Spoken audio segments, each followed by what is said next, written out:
Norml Show Live are their own and do not necessarily reflect the philosophy and policies of Norml. Listener discretion is advised.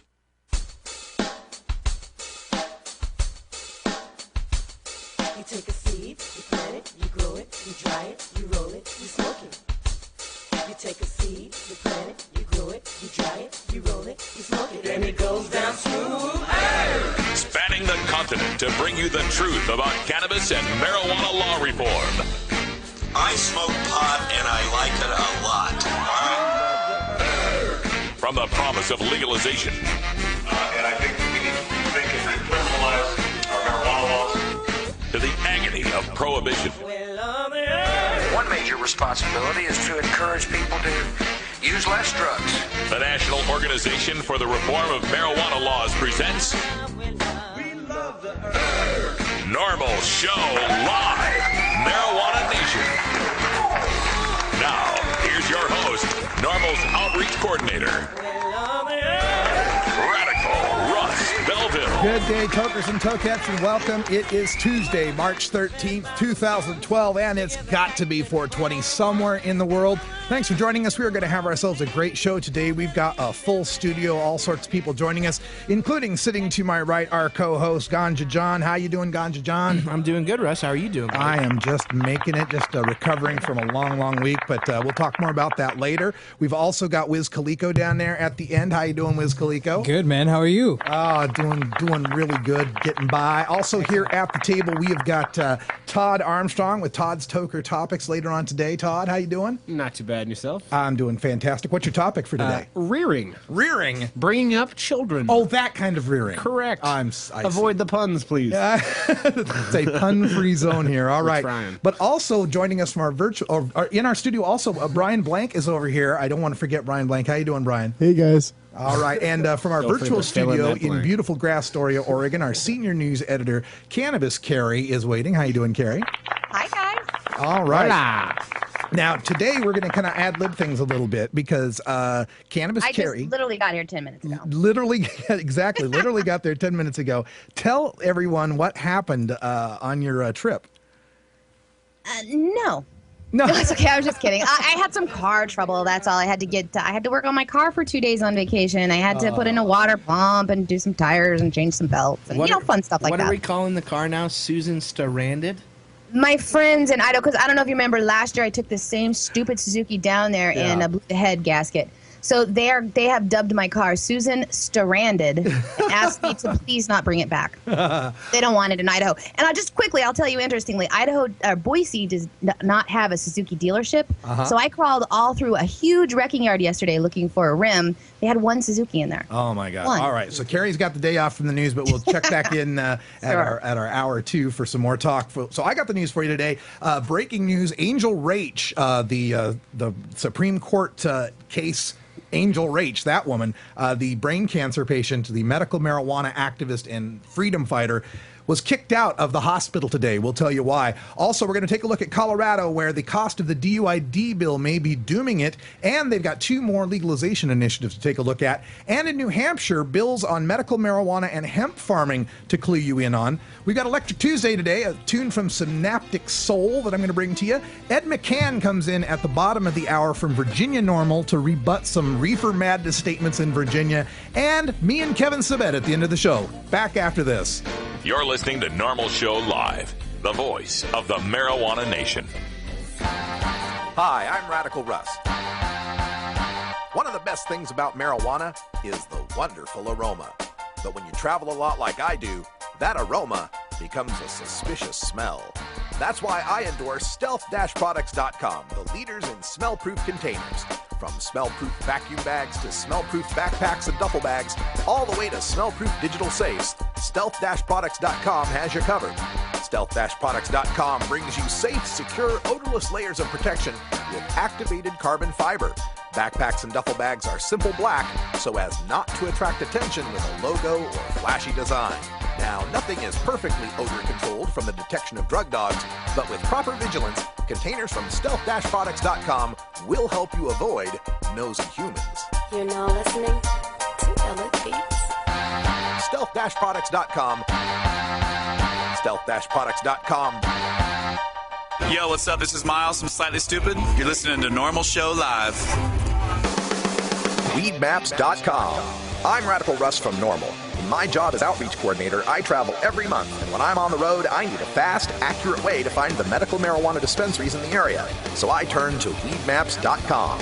Weedmaps.com has the best dispensary locator online or on your mobile device. Search by zip code or let Weedmaps find you, and in seconds you'll have the addresses, phone numbers, and customer service reviews for the medical marijuana dispensaries in the local area. Weedmaps.com also has a section devoted to helping you find a doctor who understands and recommends medical marijuana under your state's law. You can even check prices on the Medical Marijuana Stock Exchange. Coming soon, you'll even be able to find the listings of Norml attorneys and chapters, local head shops and grow shops, and the best weed-friendly businesses.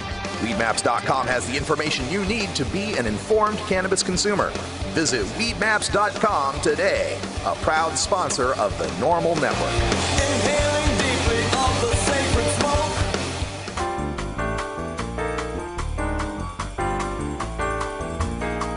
Medical marijuana, industrial hemp, consumer cannabis. It's time for this week's Norml News with Cannabis Carrie. Cannabis Carrie has the day off from the news. I'm Radical Russ with your hemp headlines. This coming in from NBCBayArea.com. Cheryl Hurd reporting on MSNBC.com. Woman with brain tumor says she was kicked out of the hospital for using medical marijuana. From San Francisco, California, a medical marijuana celebrity with a brain condition said a local hospital kicked her out after she attempted to use medical marijuana inside. Angel Rach, who fought for the right to use medical cannabis in a case that went to the U.S. Supreme Court in 2004 and 2005, talked to us outside the UCSF Medical Center in San Francisco moments after she said they booted her out. Quote, "The pharmacist says you're not allowed to have cannabis in this hospital," Rach said. "And if you're going to try to have cannabis in this hospital, we're going to call the feds," end quote. Rach said she checked into the hospital Monday morning for doctor-ordered tests on her brain. She suffers from chronic pain and seizures from an inoperable brain tumor, and doctors didn't give her very long to live. The UCSF Medical Center has released the following statement. UCSF is a smoke-free campus, and this includes medical marijuana. Several members of the media have asked if UCSF allows the use of a vaporized form of marijuana. It does not. Even a vaporized form of medical marijuana releases particles in the air that are damaging to the lung. Any particles from vapor and odor could have an impact on other patients and hospital employees. Under federal and state law, a physician is at legal risk related to any activity that could be construed as prescribing medical marijuana to a patient. End quote. Also of note in this interview from Cheryl Hurd, she says, during our interview with Angel Rach, she appeared to have a seizure. When the fire department and paramedics arrived, Rach refused to return to UCSF. Instead, they took her to St. Mary's Hospital. You know, a story like this just continues to underscore how medical marijuana patients are second-class citizens. No matter what we do to try to pass a medical marijuana law, there's always going to be some way in which they are discriminated against. I can bet, even though this is a smoke-free campus, they wouldn't be calling the feds if someone was smoking a tobacco cigarette. No, they would just be dealing with that nice and quietly. But they're going to make a big stink about it because it's medical marijuana, because they don't like that medicine. They don't like the people that are using it. This goes to show how far we still have to go, where a major university in a major American city practicing medicine would do this to someone with a brain tumor, would not understand the vital role that cannabis has played in Angel Rach's life, such as it's been with all of these debilitating ailments. And furthermore, to suppose that there's some sort of danger particle coming out of exhaled marijuana vapor is ludicrous, to say the least. You are in more danger of the air that's floating around in a hospital than the air that's coming out of Angel Rach's lungs. Danger from staph infections and MRSA and the such.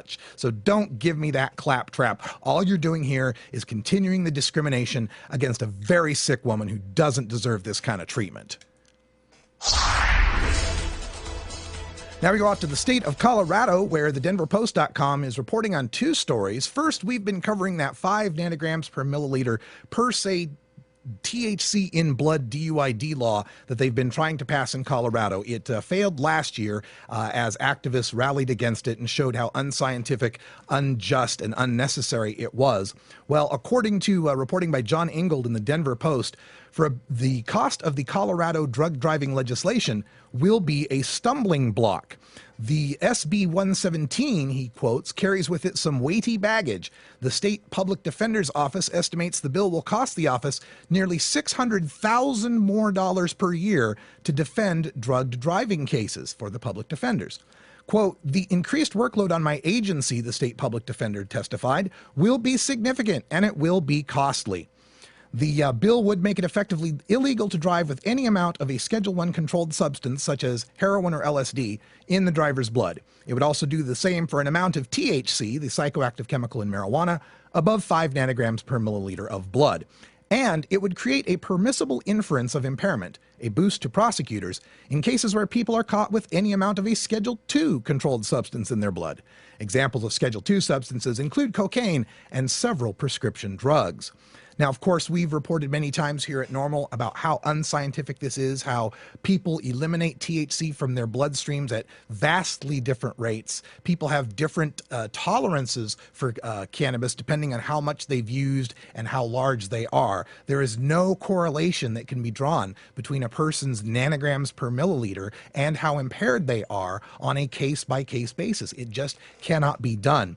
There were some interesting data here that were turned up from Cynthia Burbach, the state's forensic toxicologist, who said the number of tests from drug drivers coming through the state's lab is increasing. In 2009, the state tested 8,625 samples for impaired drivers. In 2011, that had jumped almost 2,000 to 10,393. Now, in the breakdown of these statistics is quite interesting. The 8,625 that were tested in 2009, 791 of them tested positive for THC, and 222 of them tested positive for more than 5 nanograms per milliliter. That's 222 out of 8,600. In 2011, out of the 10,393 samples total, 2,030 were positive for THC, and 574 were positive for more than 5 nanograms per milliliter. We will continue to keep you posted on these per se DUID bills and fight them as best we can. In other news from the Denver Post, 2 more marijuana initiatives have been filed. The 2 new initiatives, one would legalize marijuana possession for any purpose, and one would expand the types of conditions for which a person can receive medical marijuana, add to a list of 3 initiatives already filed. One of those previously filed initiatives would legalize limited marijuana possession and has already qualified for the ballot. The other 2 are still seeking the needed language approvals or signatures. Of the newly filed initiatives, one, now known as Proposed Initiative Number 70, would make it a constitutional right to possess up to 4 ounces of marijuana for people 21 and older. The initiative would also allow for marijuana to be sold in stores that are regulated like tobacco businesses. The other initiative, Proposed Initiative Number 65, would give doctors discretion to recommend marijuana for any medical condition. Currently, a doctor must diagnose a patient with one of 8 medical conditions in order for the patient to qualify for medical marijuana. A valid doctor's recommendation is all that is needed under state law to be able to use medical marijuana legally. Well, once again, we've got one that's already on the ballot, one that's a very good initiative to regulate marijuana, and it's already gotten its signatures, and now it's time to campaign for that. I don't understand why we'd want to pour time and effort and money and signature gathering efforts and volunteer hours and everything else involved in a campaign to go with what now, 4 other initiatives that have yet to qualify for the ballot. As it is, the 4 initiatives trying to get their signatures are all going to be competing with each other. They're going to be confusing the public and spoiling each other's ballots, as each other's signature petitions, by having duplicate signatures of people who can't remember which one they have signed, which one they haven't signed.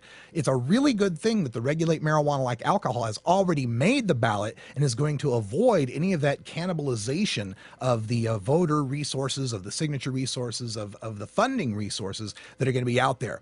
Now, that said, I can never be against anyone trying to legalize marijuana, so good luck to you, and I hope things turn out well. Moving on to the state of New Hampshire, medical marijuana is gaining steam there. According to the Marijuana Policy Project, a hearing on New Hampshire's medical marijuana bill, SB 409, ran past 5 p.m. last Thursday evening. The Senate Health and Human Services Committee, chaired by Senator Jeb Bradley, a Republican of Wolfboro, listened to 2.5 hours of testimony, nearly all of which was offered in support of the bill. The bill's prime sponsor, Senator Jim Forsyth, a Republican of Stratford, introduced the measure and made a strong case that support for the bill transcends partisan boundaries. He said, quote, "I have never used marijuana in my life, but it's clear to me that marijuana does have legitimate medical uses. This bill is carefully designed to protect the rights of patients and doctors while minimizing the potential for the law to be abused. And I strongly encourage my colleagues in the Senate to support this sensible, compassionate reform." We will keep you posted on how the bill goes in New Hampshire. Now, it had previously run into a veto from the governor there. The news now is that there may be enough support in both of these houses to be able to pass this with veto-proof majorities to override the governor should he stand in the way of compassion for sick people. More news from New Hampshire. New Hampshire hemp farming is on the legislature's docket here. The state house has passed a bill protecting industrial hemp. Reporting here from the Huffington Post, Concord, New Hampshire, the New Hampshire House is giving the nod to hemp farmers after passing a bill to protect industrial hemp from being tagged as an illicit drug. The bill, which passed the House Wednesday without debate, would forbid industrial hemp, a botanical cousin to marijuana, from being listed as a controlled substance. It would only go into effect after the Drug Enforcement Agency certifies that at least 2 other New England states have adopted such legislation. Supporters say hemp was once an important crop in the United States, but has not been grown in New Hampshire for decades. They say the plant has low levels of THC, a principal chemical in cannabis, that marijuana and can be used for that has low levels of THC, the principal chemical in cannabis that is used in marijuana for a variety of illicit purposes. Well, I'm glad to see a hemp farming bill be passed, but this part where they say it only goes into effect after the DEA certifies 2 other New England states have adopted the legislation. Well, the DEA is not going to cooperate in any way whatsoever. We have industrial hemp here in the state of Oregon. It is perfectly legal to grow hemp crops in the state of Oregon. All you need is the permission slip from the DEA that says it's okay to do so. And of course, the DEA is not giving out those permission slips. We have a situation where the Drug Enforcement Administration is banning something that is not a drug. All right, folks, and other news here on the sports side of things. You know, we covered Norml Rock Sports on Friday with Herb Thrasher, and he had suggested that we put together an NCAA tournament bracket, a March Madness, or Reefer March Madness, if you will. And I just want to encourage everyone to check that out. If you go to the blog at stash.norml.org, you'll find the Reefer March Madness 2012 post, or you can just search for Reefer March Madness 2012. It's on CBS Sports, and they're hosting this bracketology tournament with, thousands and thousands of players nationwide. And I'm just curious to see how well the Marijuana Nation does against everyone else out there. They say, how could you pick those guys? What the hell were you smoking? Well, we'll be able to tell them, and we'll be able to tell them why our brackets turned out so well. So if you want to get involved, go to the blog at stash.norml.org, look for Reefer March Madness 2012, and you can get involved with that, see how well your picks are going to turn out. Got one up there, John? I don't have one yet, but we will have one probably up today. I know Wiz Khalifa got one. I filled one out last night. I got to say mine is probably not likely to win, but it was fun filling it out. So. Yeah, it's like I don't know a thing about college basketball. I haven't seen a single game this year, so I have no idea. But I've seen a few games this year. It's really easy to fill out. It's a little push button click on which team you think's going to win. You can even do a fill it in for you. Yeah, they have a fill it in option. Yeah, so you can do that as well. It's just for fun, but again, we just want to see how well we do against all the other players out there in the world. See how well the Marijuana Nation does. You can find it also. Just go to cbssports.com. You'll have to create an account there with cbssports.com. And then when it comes time to log in, you're looking to use the password GOT2B420, capital G, small OT, number 2, capital B, number 420. GOT2B420 will get you in to Reefer March Madness. Does anybody have a women's bracket? No women's brackets, unfortunately. No, sorry. But we are doing the men's one, so check it out during the break right now and go fill it out. See you in a minute. It's 20 after the hour, and we have to take a short break, if you know what I mean. Please support these sponsors who support Norml Show Live. Oh, have you ever met that funny reefer man? A reefer man. Have you ever met that funny reefer man? A reefer man. If he said he swam to China, he would sell you South Carolina. Then you know you're talking to that reefer man.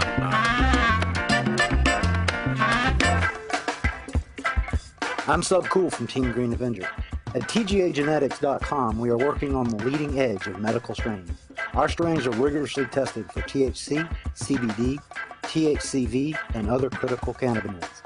Know your grow. Check out our genetic diversity at TGAgenetics.com, the home of Jelly Bean, Jack the Ripper, Vortex, and other award-winning cannabis strains.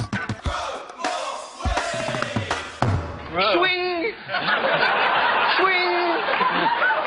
Tentpole action. Yeah, I start feeling tingly down there. Swing! What's up, guys? This is Miss High Times 2007, and you're chilling with us here at the Norml Podcast. Georgia.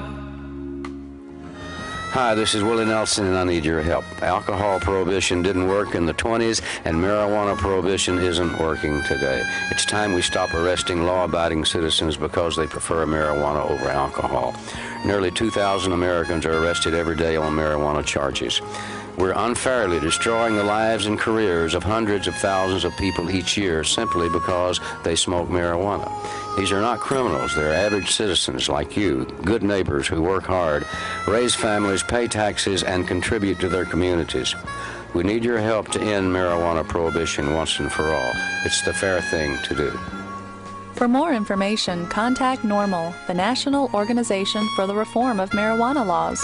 Call toll-free 888-67-NORML or visit their website at norml.org.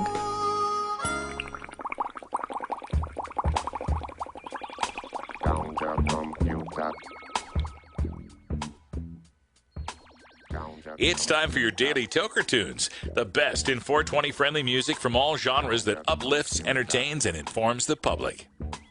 Today we bring you tunes for Electric Tuesday, our segment featuring the best of modern electric music in the genres of dance, new age, house, and experimental. If you'd like to submit your song to be played on Norml Show Live, send it to us at stash@norml.org. Now here's some more great independent marijuana music for today's Daily Toker Tunes. All right, folks, welcome back. If you listen to our Daily Toker Tunes, you know every day we play music from a different genre, and on Wednesdays and Thursdays and Fridays, we got music editors that handle that for us. We would love to have you as a music editor on a Monday or a Tuesday. It's Roots Monday with country, jazz, folk, acoustic, the roots music. Or Electric Tuesday, which is the dance, disco, house, electronica, dubstep kind of stuff. If you're interested in being a music editor and want to find out what it takes, just send me an email to stash@norml.org, and we'll get you on board if you want to get involved with this. Our friend Cannabis Cure is still involved with the Norml Network. He's doing his video show now and spending a lot of time doing that, so I want to free him up to be able to keep producing those fantastic videos. So for today's Electric Tuesday, I'm going to bring you a song from the Iota Promonet. Don't know much about the group, but they're called Synaptic Soul, and the song is called Rolling Stone, and it's not exactly a totally electronic song, kind of pop if you ask me, but I kind of like the sound of it. So here you go, Synaptic Soul with Rolling Stone.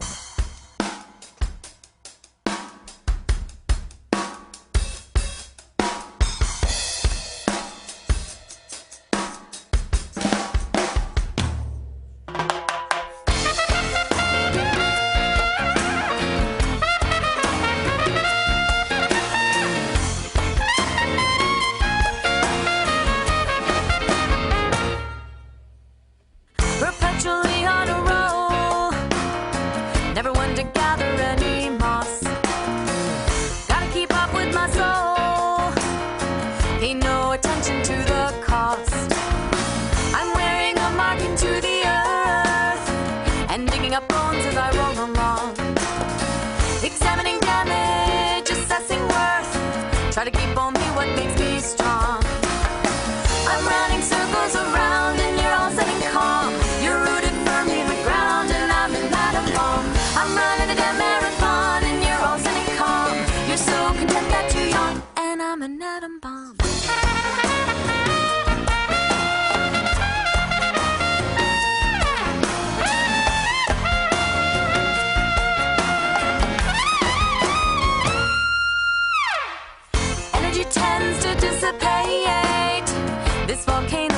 start to blow. It might trigger a new ice age. Where the ash will land, I just don't know. I'm putting wings on a monster, rolling up my sleeves to fight some wars. I can't take this too much longer. Gotta spend some time in the great outdoors. I'm running circles around and you're awesome and calm. You're rooted firmly in the ground and I'm an atom bomb. I'm running a damn marathon and you're awesome and calm. You're so content that you're young and I'm an atom bomb.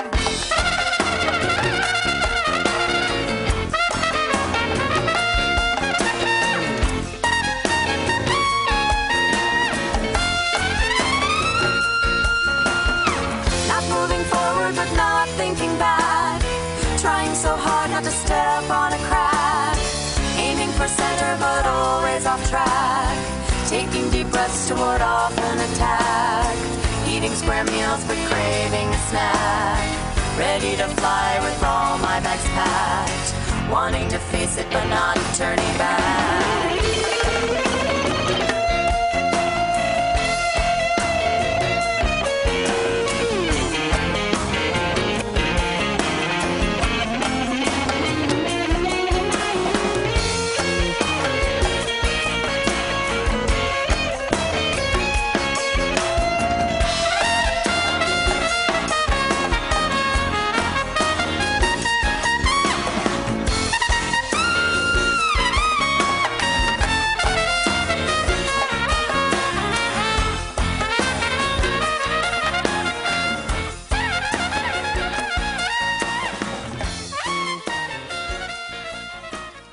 Alternative Medical Choices offers healthcare the way it should be. Easy to access, patient-centered, team-based, and quality-focused.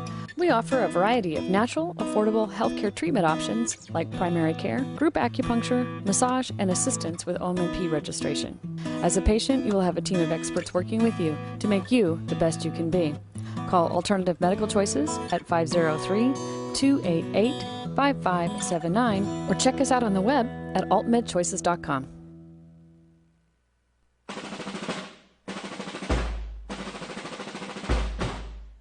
The effects of marijuana prohibition are felt by all Americans in every walk of life, regardless of race, creed, color, religion, social status, wealth, gender, sexual orientation, or even one's use or non-use of marijuana.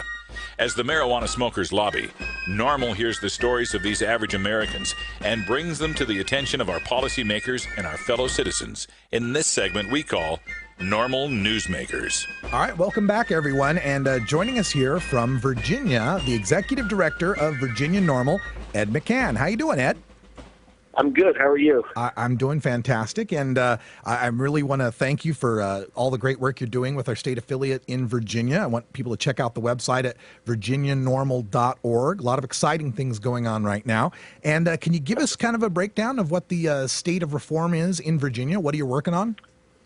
Well, earlier this year, we had a couple bills come up in the General Assembly. Our assembly session every year is only 2 months long, or a month to 2 months, so it's very short. We don't have a lot of time to lobby and get the bills going. But in any case, one was actually a bill to study selling marijuana through our existing state-owned ABC stores, which are the liquor stores.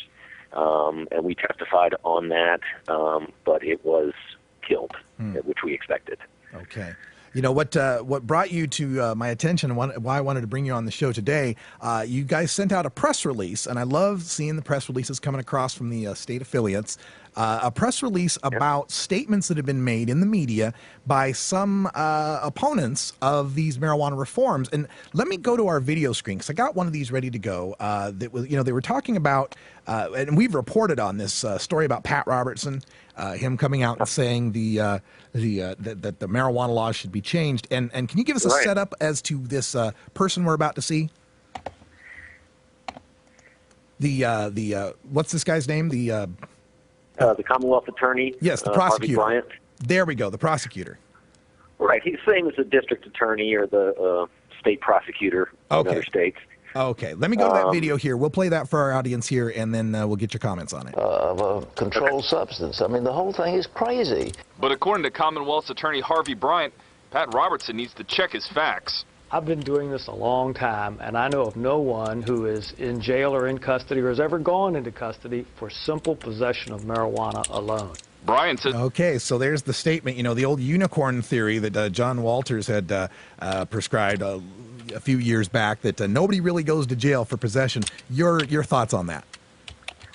Well, if you play the clip a few minutes longer, you'll see that he comes back and even goes so far to say as nobody nationwide goes into custody, and he challenges us to find even 10 people who He'd like to see a list of names who Pat Robertson and others are referring to as being locked in jail for marijuana possession alone. Because I don't think they're going to come up with a list that's bigger than this nationwide. In fact, I might be surprised if they can find 10. Brian also disagrees with Robertson's idea that marijuana be treated the same as alcohol.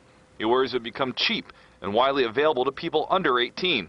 Though Brian was part of the movement to lessen weed possession from a felony to a misdemeanor charge in Virginia. I don't disagree that possession of marijuana should be, as it is, a misdemeanor. Brian says he does have a lot of... That's enough out of him. So, yeah, it says he can only find less than 10 nationwide. That's some pretty bold comments there. And tell folks about your press release and what you guys said in response to that. Okay, well, I thought I was astonished and shocked at what he would say. I mean, going so far as to say nationwide. Now, in Virginia, first-time offenders very usually will get just probation, but once in a while they will get jail. And so I wanted to look into it, checked the Virginia Beach Jail website. It has the public information on inmates and their charges, and we found 5 current inmates who are only charged with simple first-time marijuana possession. That was their only charge. So you've already found 5. All right, let me go to another video here, and this one is one of your delegates, and like a representative, right, in your legislature. And let's get his comments here on marijuana. My colleagues, but up here on the dais, you've got 2 current prosecutors and a former police officer. I would submit to the assembled folks in the room that the average length of stay of incarceration of someone convicted in Virginia of possession of marijuana first offense is statistically 0 days across. When the cost of incarceration of folks for possession of marijuana is virtually nil because they're not going to jail, period. People getting caught for their first time after they've already gotten a pass on their first time, they're not going to jail. So I just don't appreciate trying to mislead us into thinking that 20,000 people are costing us $1,600 a pop all over the state. Thank you, Mr. Chairman. All right, and so that's the Virginia delegate Todd Gilbert who was speaking in those legislative hearings. So again, Ed, what did you have to say to Delegate Gilbert? Well, unfortunately, we couldn't really respond to him at that hearing, which was last year, 2011. But I have sent him this current press release. We're going to follow up with him specifically. Our current our current issues with the prosecutor, Mr. Bryant. But I mean, this is the standard excuse that these guys are using that block our legislation every year, that nobody goes to jail for this. And while it's true that most people do not get jail as a sentence for first-time possession, 20% apparently do. 19 to 20% do. And in addition, folks are going to jail when they get arrested and waiting for, to get booked and whatnot. And so, and they also go to jail if they're violating the probation by consuming cannabis. And so, this notion that they don't go to jail is completely ludicrous and shown by the evidence. Yes, we have seen the marijuana unicorns. They do exist. Looking at the Norml website, norml.org/laws/VA for Virginia, we find that any amount, first offense, any amount of marijuana, a speck, a gram, any amount, misdemeanor, 30 days, $500 fine. The subsequent offense, you get caught the second time, misdemeanor, 1 year, $2,500 fine. Now, that's not what you're always going to get, but that's what you can get. Cultivation of any amount, any plant, any seedling, felony, 5 to 30 years, $10,000 fines. Sales of a half ounce or less, misdemeanors, half ounce or more, felony. Paraphernalia sale, misdemeanor. Paraphernalia sale to a minor, felony. I mean, these are real people that are impacted by these laws, and it just offends me every time I hear this talking point from the drug warriors that nobody really goes to jail. And I want to thank you so much for, calling them out on it, Ed. Well, I was actually, it was pointed out to me by a colleague who was looking at another bill that frankly, Virginia Norml had failed to really pay attention to, that came up in our General Assembly this year, which was an expungement bill to expunge first-time offenses.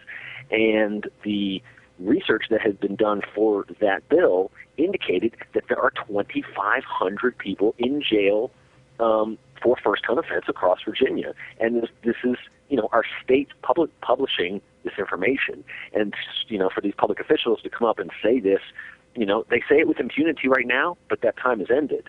You're going to hold their feet to the fire. We're speaking to Ed McCann, the executive director of Virginia Norml. And if you want to get involved, it's virginianorml.org. We're also looking to foster regional chapters. Virginia's a big state, so let's get some local chapters started in some of the other areas of Virginia. We'll coordinate with Ed and Virginia Norml and make this a statewide effort. And as you look statewide, Ed, what are some of your goals here? I mean, I don't believe you have initiative petitioning, do you? We don't in Virginia. We don't have that ability, so all the laws have to be changed through the General Assembly. We do have some 420 events coming up in the beach area and in Roanoke and Richmond. And then later on, we're hoping to have a good presence at our Floyd Fest, which is kind of our camping, music festival out west in the mountains. And we're really ramping up our communication and outreach efforts right now while we have the momentum, while Pat Robertson is in the news and this sort of thing, and starting to hold our legislators, as you said, hold their feet to the fire. Yeah, and I imagine that Pat Robertson, he's not headquartered in Virginia, is he? He's in Virginia Beach. Oh, that's right. Okay, so he is headquartered in Virginia. So this must be having some pretty serious ripples throughout the state. Even, rural areas, I imagine, are getting this news. Oh, yeah. Oh, sure. Everyone's heard about the Pat Robertson thing, yeah. Now, what we're trying to do is make sure that they also hear about this Commonwealth attorney spouting off. Yes, that's the goal. Make sure that they know the Commonwealth attorney, the delegates there are spouting off reefer madness. People do go to jail for marijuana. There's no need for it. Get active with Virginia Norml, and let's find a way to stop this. So, Ed, thank you. Absolutely. Thank you for coming on the show, and encourage everyone to check out Virginia Norml to get involved, and you're welcome back anytime. Let us know how things are going in Virginia. All right, thanks, Russ. I appreciate it. All right, when we come back, we got Todd's Toker Topics. We're going to talk about rearing. Rearing? All right, stick around. Back after this.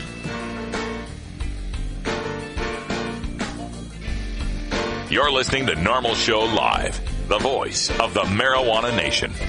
And now, another episode of Cannabis Shakespearean Theatre. I'm your host, Leonard Pinth-Garnell III. Tonight we take a look at one of the finest works in the cannabis cinema, 1996's Half-Baked, starring David Chappelle, as interpreted by the Royal Shakespearean Cannabis Theatre Company. In this scene, Chappelle's character, Thurgood Marshall, has just admitted his addiction to cannabis to a room full of narcotics addicts. One addict, played in the film by Robert Saget, and interpreted here by the Royal Company's Sir Frederick Farrach, takes umbrage at the suggestion. I find preposterous the notion that you, sir, may be addicted to cannabis. In times previous, I have undertaken lubricious endeavours, most revolting and unbecoming of a proper gentleman, in my servitude to the wicked powder of the coca leaf. Lo, that is an addiction whose chains would bind Hercules. At any point in history, could one identify a moment in your life so sullied by your ignominy as a cannabis slave? Methinks not. Boo this man! For Cannabis Shakespearean Theatre, I'm Leonard Pinth-Garnell III. Here at Norml Show Live, we spend all week taking a look at the tragedy of American marijuana prohibition. But it's important to take a break and remember that we are a vibrant, diverse, and oftentimes hilarious community of people. So our friend, comedian Todd Armstrong, joins us to poke fun at one of Todd's Toker Topics. All right, we're back 40 after, and Todd is cured from the laryngitis, I take it. Yes, I've been doing more deep breathing exercises and stretching said diaphragm. I'm so glad to hear it. So Todd's Toker Topic today, rearing. Yes. Take it away, Todd. Funny word, I know, avoid the puns. I think they were best surmised in the great movie Knocked Up. But I got to thinking about what we call good parenting in this country after watching Kevin Smith's horrible yet awesome movie Red State last night, about what defines good parents. And of course, Pat Robertson being in the news today, of course, polarized how I define good parents. When I tell a lot of people that I did a podcast for a woman that works for and with the Moms for Marijuana, they flinch instantly in a sense of the oh my God, marijuana with children. But we don't associate with religion, where we We give children a mindset to process things before they can really have a concept of what is right and wrong, because it's instilled before they have a concept of that. Now, I noticed that a lot of people in America are defining good parents and good rearing as a list of don'ts, like don't let your child have sex, don't let your children be around drugs, don't let your child hear cuss words on TV, but secretly, hey, let's watch Family Guy, don't worry about it. That's a funny joke over there, whatnot. And when Pat Roberts says things like we should change our marijuana laws, that's shocking to me. That's an individual that's shoved in the face of the logic of the ridiculousness of prohibition to the point where he's literally segmenting himself from statements he said previous. Not the ones about the world coming to an end in 2000, in 2001, and 2000, the 13 times he predicted the apocalypse. I'm talking about his viewpoint on what makes a good parent. Now, I was reared around pot and with pot. That just means I had a lot more camping trips as a kid. That just means I climbed more trees and I didn't cry when I fell out of them. It means that I cooked really creative foods with my parents for some reason. I don't know why we had such creative hamburger helper pantry meals, but I now know why. I learned to garden. Not in a weird way, but Dad always wanted healthy tomato plants for some reason. I don't know if it was now a backdrop. I figured it was the screen now. But on the other side of the family, I grew up with a very affluent, pothead side of the Irish Catholic repressed, where we're going to deal with our alcoholism through cannabis. And they completely do all their recreational stuff. And they constantly focus on what defined a good parent. And what defined a good parent is raising that child to access the world. And when we have all this legalization talk where we're like, oh, well, we can't legalize it because the price is going to come down and it's going to have access to children, good parents tell children what they should and shouldn't have by preparing them for the world. That's good rearing. And I know I rear children well, and I don't want anybody snickering at that, because I don't have children of my own, but I have a nephew. And I give him the greatest pothead gift in the world, and I just got done doing it. I want everyone to go to my Facebook page. There's a picture of him with a dollar store cart. Every year on his birthday, he gets 5 seconds for every year of age he is to run around that store and go ape shit and grab whatever he wants. It's a supermarket sweep / Toys R Us shopping spree. He gets to do it every year. He got $66 in just silly string this year. And this is something that I could never thought up without pot. I was high as giraffe ass when I thought of it. And I'm talking high as Jeffrey with a J's giraffe ass from Toys R Us. That's what I want to give to you. Pot gave that to me, and I gave that to my nephew. And that does not make me a bad person, but I want me to completely change the concept of what defines a good parent in this country. And a good parent provides a good future for their child, and we will not have a good future if we continue to waste our money on prohibition. I'm Todd Armstrong. I'll see you next Tuesday. Oh, yeah. Fantastic, Todd. That's awesome. We love it. Hey, of course, we always want to know where you are performing, so let people know. Yes, I will be at the Cascade Pub in Vancouver, Washington tomorrow, but most importantly, I'll be at Helium Comedy Club the first week of April, opening from Ben Bailey from Cash Cab. All right. Also, this just in, breaking news, it's Brian Blank's birthday, I hear. Is that right? What? No? No? No, this is when he had his brisk as a child. It celebrates his day. We're talking about how it looks like to me? Who told you that? Yeah, who said that? Somebody told me that. I don't know. Someone's a fucking liar. Yeah, When's your birthday? It's not even. It's June 13th. June 13th. Happy half birthday. Half birthday. All right, folks. I guess it's not Brian's birthday, so That is my to hell with birthday. that. All right, fair enough. We're going to take a break. When we come back, we will bring you my face-to-face with Dr. Kevin Sabet in Houston, Texas. And stay tuned. It's Norml Show Live. Hey, tokers and tokettes, this is Radical Russ from Norml Show Live. We're proud to be the voice of the marijuana nation and proud to have you on our team. Now, you can represent NSL in your own Norml Show Live gear from handmadeapparel.biz. Adam Hand of Handmade Apparel is one of us and a huge supporter of our show. He's designed the classic blockhead line of NSL shirts, hoodies, hats, and more. Worn by Radical Russ, Cannabis Carry, and Ganja John on the show and at live events, the designs feature their iconic logos and the "It's got to be 420 somewhere in the world" tagline. Proceeds directly benefit Norml Show Live and HandmadeApparel.biz, one of our community's strongest supporters. You can also get your Cannabis Cure UK, Ganja John Show, Irie Island Hour, and more gear from the Norml Network at HandmadeApparel.biz. Visit HandmadeApparel.biz today. You want answers? I'm as mad as hell, and I'm not going to take this anymore. You want answers? You have offended my family. I think I'm entitled. You want answers? I want the truth. And you have offended a Shaolin temple. You can't handle the truth. Surely you can't be serious. I am serious. And don't call me Shirley. Radical rant. All right, we've solved the mystery. It is not Brian's birthday today. It's Sabrina Fendrick from Norml. Yes, Sabrina at the office, if you're listening, happy birthday. I told Russ earlier in the day, hey, mention that it's Sabrina's birthday.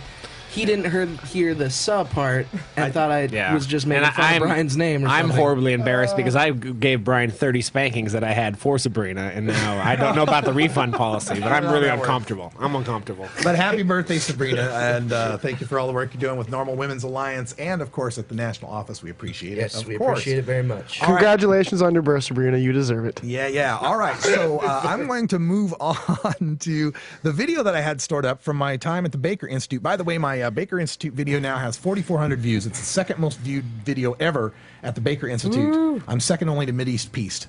So there's that. And we know the two lost causes, huh? Radical Russ and Mideast Peace. So here it is, the time that me and Dr. Savet got to go face to face. Enjoy. I'm excited to understand finally why I belong in a cage. Apparently it's clear. Let me address a few of these points. It keeps coming back to the alcohol and tobacco, and the taxes don't cover what the costs of alcohol and tobacco are. And like I said, yeah, because alcohol and tobacco are toxic and addictive. Marijuana, there was a study that was done in Canada on what was the enforcement costs and what was the public health costs of one individual Canadian drug user. Just on a per person, per year basis, what are the costs? When they looked at alcohol, the cost of enforcing alcohol laws in Canada is about $160, $165 per person. The public health cost was about $155 per person. So you're spending $165 to deal with $155 worth of problem. With tobacco, the public health cost was about $800 per Canadian. Obviously, because, lung cancer, all the terrible diseases and health risks of tobacco. Enforcement cost was about zero. It was almost negligible because really tobacco enforcement, not a whole lot to it, right? Card kids for ID, but it's not like you have tobacco DUI stings that you have to put together or, the things you'd have to do for alcohol. When they looked at this, and the Canadian study looked at this for cannabis, they found that the cost of enforcing the cannabis laws in Canada was $384 per cannabis user, and it was saving $20 in public health costs. $384 spent to save $20. And that's what we would see here in the United States as well. Cannabis is not alcohol or tobacco. And it's disingenuous to continue saying, well, alcohol shows us or tobacco shows us when cannabis is a completely different thing. Let's look at it for what it is and not try to compare it to things that are far more toxic and addictive. Yeah, please do. Okay. Obviously, cannabis is not tobacco or alcohol. Well, neither is crack, by the way. Alcohol is connected to crime in ways that crack is not, just so you know, right? We know that alcohol is related to violent crime in ways that PCP is not. So, yes, these drugs are very different, and they have relative different addictive potential, as the chart showed. I think marijuana, given the driving while intoxicated issues, given the other intoxication issues that it does to the brain changes on the adolescent developing brain, etc., is closer to alcohol, although they have very different effects. I'll grant you, marijuana makes you mellow, alcohol makes you a bit high-strung in a sense, to put it mildly. But a lot closer than tobacco and marijuana, which, again, tobacco, you can build a bridge and have a tobacco cigarette dangling from your mouth. You can drive a car. It is very different. Now, it's also very different in that tobacco is more toxic to the lungs and does cause 500,000 deaths a year, where marijuana doesn't. Marijuana does have lung damage, but it's different. So I acknowledge that they're different, but those are the examples in society that we have to look at of legalized drugs. So when you look at those examples and you look at the costs and benefits, I think it's important to see that as a lesson. When we keep talking about alcohol, we point out people drink and drive, and there's lots of deaths from drinking and driving, and there's lots of harms from alcoholism and the violence and the abuse. And yet, we still trust adults to be able to handle drinking alcohol responsibly. You know, you mentioned the alcohol a horrible commercials. job at trusting at that, because alcohol causes all that harm. Again, and I think we're not talking about alcohol prohibition right now, but you look at it from a public health perspective, and I think the term cultural accident is very apropos. So that's a cultural decision that we've made based on that, and maybe we'll make a cultural decision in marijuana at some time as well. But I think they do have very different cultures that we need to look at. Right, and part of the culture under marijuana is a culture of outlaws, is a culture of people who are never given the message that there is responsible use. You get that fine print at the end of the alcohol ad that says drink responsibly. There is no similar message for marijuana to explain to people how to be responsible about it. Now, we at Norml try to do that, say don't drive, don't endanger others, no minors, set and setting, and so forth. But we can't begin to make that cultural change so long as marijuana is illegal. So I have a question then for you on that, if I can ask a question now. Is that if we are looking at marijuana to be legal, and you're saying you're going to have some age limits on it, given that those age limits do not work, barely work for alcohol, although we do know 21 is better than 18 in terms of drunk driving. We have analysis that looks at that. We saved a few thousand lives based on that, increasing that age. But how do we think that we're going to keep marijuana away from kids? I'm not saying that kids can't get marijuana now, so don't go there on the availability thing. I get it, they can. Mm-hmm. But why do we think that legalization would then restrict it even more, given our experience with alcohol and tobacco today and young people getting it? That's a genuine question. Well, the threat of putting me in a cage for responsibly smoking a joint isn't stopping the kids from smoking the marijuana now. But there's far less users of marijuana than alcohol. We don't know and that tobacco. because we haven't legalized marijuana. We don't know how much more use of marijuana there would be. But I'm saying right now, given that it's illegal, and I'm arguing for that, and you're arguing for a change in policy, with today's policies, there are far less users of marijuana than tobacco and alcohol. You don't agree? No, there are less users of marijuana than alcohol and tobacco, but I could also note that the legalization and the regulation and education surrounding alcohol and tobacco have taken 12th grade lifetime use of alcohol down from 92% in 1976 to somewhere around 74% today. Lifetime use of tobacco among same 12th grade cohort from 75% in 1976 to around 44% today, to a point where there's less kids smoking tobacco than pot. Right, and I acknowledge that this year we did see that, and I think that's troubling. But if you look at alcohol as an example, we have far more kids using it, and so that access translates to them using it. So I don't see how making it illegal is going to reduce kids using marijuana. Right, making it illegal has not reduced kids from using marijuana. Making it legal at least provides the point where we have regulated stores that are selling it. We have people that are checking IDs for it. We have people, clerks that are stores that can be given the stings. There was a recent story I just covered in Englewood, Colorado, where they did a alcohol sting using officers between the ages of 18 and 20 with IDs, with regular IDs, not fake IDs, with regular IDs.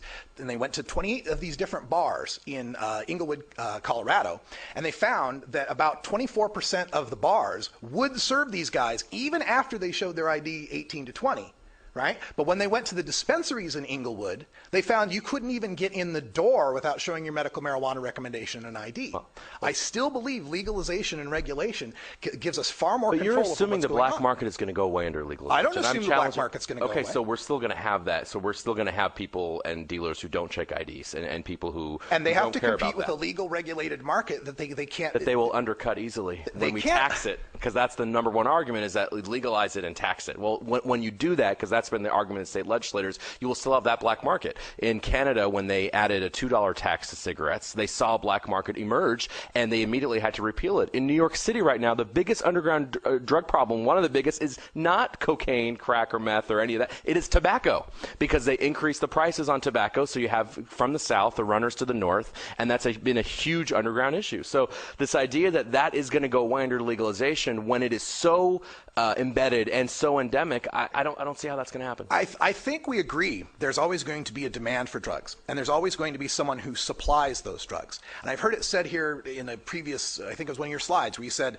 well, the Mexican drug trafficking organizations, these transnational criminals, it only accounts for 15 to 25% of their revenues. So why do we give criminals any business? Why do we want to fund them in any way? But we don't know. That's my point, is, Russ, we don't know that those are going to go away. under legalization, that 15 to 25% is even going to be denied. Assuming even that's going to be denied. Best case scenario, 25% denied. 75% of their revenue still comes from the other drugs, and it still comes from the other activities. But to think that they are just going to go away because you've legalized it and taxed it, they make such a profit margin, they will simply undercut that. Well, of course they're not going to go away. Criminals are criminals. They do criminal things. That's why they're criminals. The question is, how much business should we give them? How many opportunities and how many markets? When you're talking in the hundreds of billions of dollars, I'll tell you that they can take the cut. Okay, and so, let's cut them. Yeah, but how do we know that we were even going to be able to do that is my question. Let's try it and find out. This is the thing that just it frustrates me to no end, is this idea that we have to subsidize these criminals to be able to run marijuana crimes, or else if we don't, they're going to turn and do other more desperate, violent crimes. Well, yeah, they're criminals. That's what they're going to do. But one thing they cannot do is manufacture drug demand out of whole cloth. People that smoke pot generally don't want to do meth. They generally don't want to do heroin. Those people able to get legal pot at a dispensary or whatever it might be that's regulated aren't going to turn There's to a Mexican legal meth. market today in California. Anybody with a pulse can get a card to legally obtain marijuana today in California. I think we can acknowledge that. Okay, I think everybody acknowledges it. I mean, your boss, Alan St. Pierre, on national TV said California has legalized marijuana. Okay, so we know that. So there's still a black market in California for marijuana. I mean, I haven't seen it gone away. So I'm even giving you the benefit of the doubt on the 25%, but that's questionable. But that we're black even going to market- be able to deny them that. I That think black that's the market issue. is far, far smaller than it was before. Before California had Prop 215 and medical marijuana, you could sell a pound of marijuana wholesale for $2,500 to $3,000. Now that price is down to $200 to $1,500. There's not as much money to be made at it by the people that are doing it illegally anymore. I look forward to seeing that data, but again, we're concerned when the price goes down that consumption is going to increase. And again, I say, I don't see that a priori that is necessarily something that is a bad thing. I think it's a bad consumption to thing when increase? people use marijuana and do bad things. Yes, if they abuse it. But what we have here is a system that treats all use of marijuana as if it were abuse. It says Russ Belville needs to be put in a cage because some kid might smoke a joint. Russ Belville needs to be put in a cage because somebody But might Russ, drive stone. this is my point. The practical reality, you're not in a cage. Nobody's. But I chill could out. be at any I thought moment. it was supposed to. You were supposed to mellow you out a little bit. So hold on. But the point is, there are 100 million people who have tried marijuana, and most of them are not in a cage. And if you look at the statistics of those who are, they haven't been incarcerated. And for those are deep racial issues, ma'am. Do you think that's going to go away if we legalize marijuana? Will the race issue go away, people? Of course not. There are underlying issues that we need to deal with. All right, and well, it's a faulty assumption to think that they would be dealt with that way. But so we can agree to disagree. Onto the user. Perceive you're bringing up. Well, that is a question I wanted to ask you, Kevin, because we've got a lot of stats up here. National Institutes of Drug Abuse say there's a 9% lifetime dependence rate on marijuana. Am I an addict? No, it's not the National Institute on Drug Whatever it Abuse. is. Am I an addict? I have no idea, and so you're not going to rope me into some you versus Russ. I don't know. Yeah, I think you're a great guy, so I don't know if you're an addict or not. And frankly, like But I I said, use marijuana God bless every you day. I and use good marijuana luck. At least 5 to 7 times every day. God bless you. I'm concerned with the problematic marijuana use that is happening in society. But again, I'm the marijuana user who is using it more than almost any other marijuana user. Like I said, 5 to 7 times a day I smoke marijuana. I'm that user. I'm that heavy chronic user. And again, the not your father's Woodstock weed, that always cracks me up when Marinol is 100% THC. What you said. I think I know. I'm quoting the drug warriors. Even though we didn't get everything settled,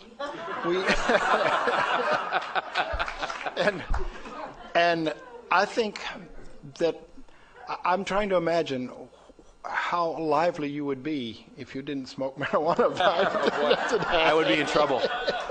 But some would say that's my medical use. That's right. All right, everybody, welcome back. And good time there with the debate with Dr. Kevin Sabet. And love watching your comments. You can call in the next hour at 971-533-7111 if you want to talk about it. We're hanging out with a full crew here in the studio. Going to be plenty to chat about, so stick around. Norml Show Live's Toker Talk Radio is up next. And for Ganja John, Wiz Khalico, Cannabis Carrie, Todd Armstrong, and Brian Blank, I'm Radical Russ. Thanks for joining us. And until next time, take care of each other, Tokers. You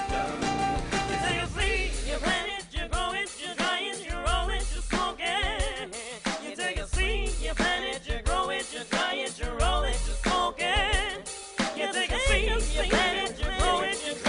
roll it, you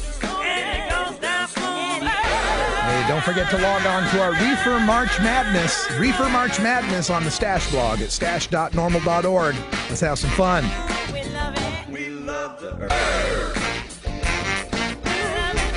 This is Norml Show Live, the voice of the Marijuana Nation. Take it on one more time.